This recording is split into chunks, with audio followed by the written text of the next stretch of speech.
A question I often get asked is, how come this video only got 100 views when I did the same exact thing as this video that got 2,000 views? And that's the tricky part about YouTube. Sometimes you can follow the same exact algorithm, the same exact formula or pattern that you used in another video, and one video can be wildly successful and the other isn't. And there's a few reasons for this that we're going to talk about in this video.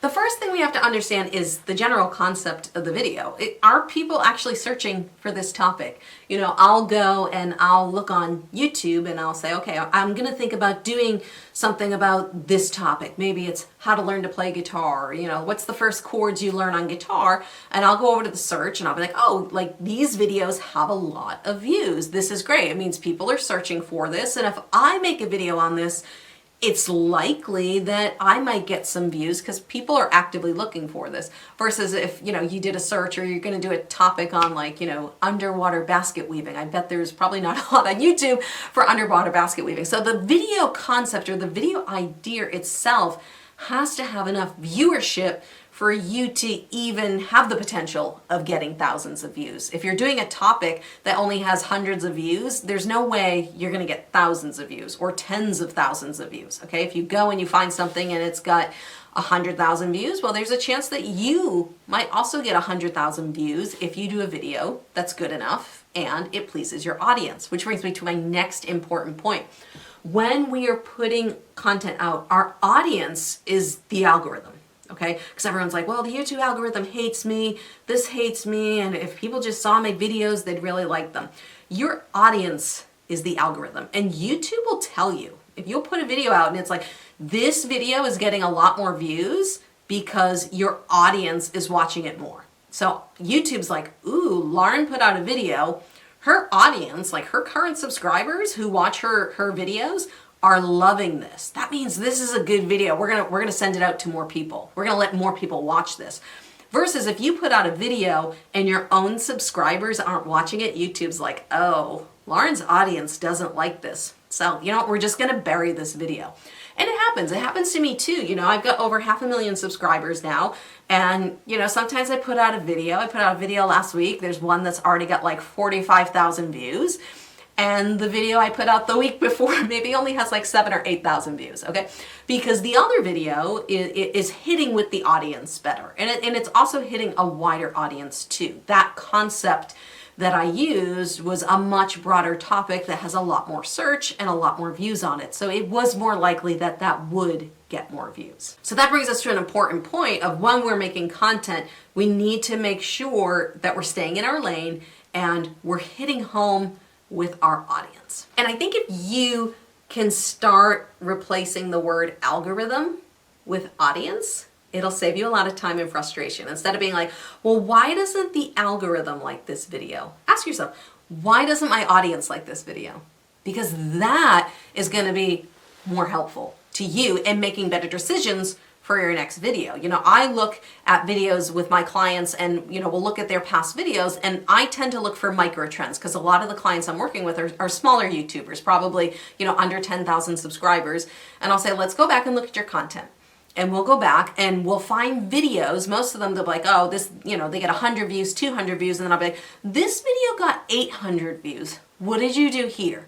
Why does this one have 800 views, but all the other videos around it only has like 100 or 200 views? I'm like, there's something in this video that is hitting home with your audience. Okay, so we want to take this video as a micro example. We want to analyze and be like, what was the video topic? Was it a good video topic that got a lot more viewership? Should we try making another video around this same topic? Is this a popular enough topic that we can hit it from multiple angles?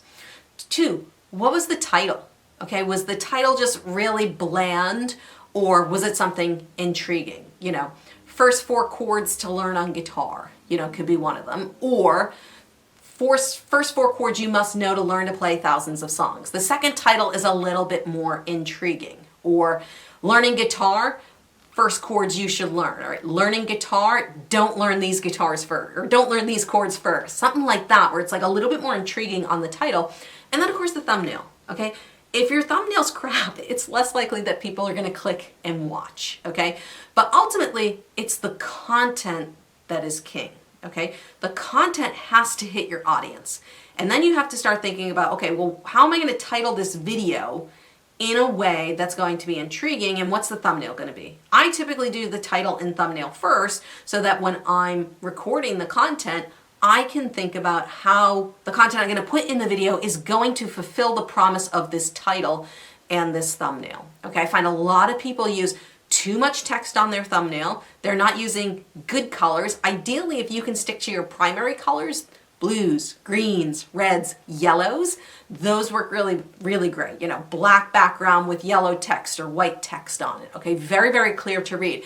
And, you know, sometimes if you can do a thumbnail that tells a story without using any words, that's ideal. Okay, but try to use no more than 3 or 4 words on your thumbnails. Because remember, on mobile, these thumbnails are going to be very, very small. So that text is going to be very, very hard to read. So you want a good thumbnail that has great contrasting colors that really pops out amongst everything else for that video. You want a great title, and you really want content that hits home with your audience. And if you put a video out and it's not doing well, it's up to you to decide, okay, was this the right content for my audience, not the algorithm? We're not trying to please an algorithm. We are trying to please our audience, because if we make our audience happy, I promise you, YouTube's going to show your videos to a lot more people. Because you have to remember, your content is about helping someone. There's someone on the other side of this camera that needs your help, all right? That needs you to solve a problem. I remember I had a vet reach out to me in email, and this was the beginning of my YouTube journey, and I was only getting like 100, 200 views on my videos, and I was like, this stinks, I'm going to quit.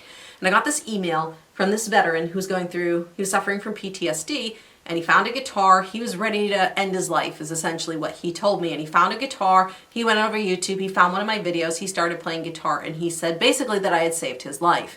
So if you, instead of doing videos to go viral, make tons of money, you instead focus on your audience and the person you're trying to help, I guarantee you your channel will start to grow.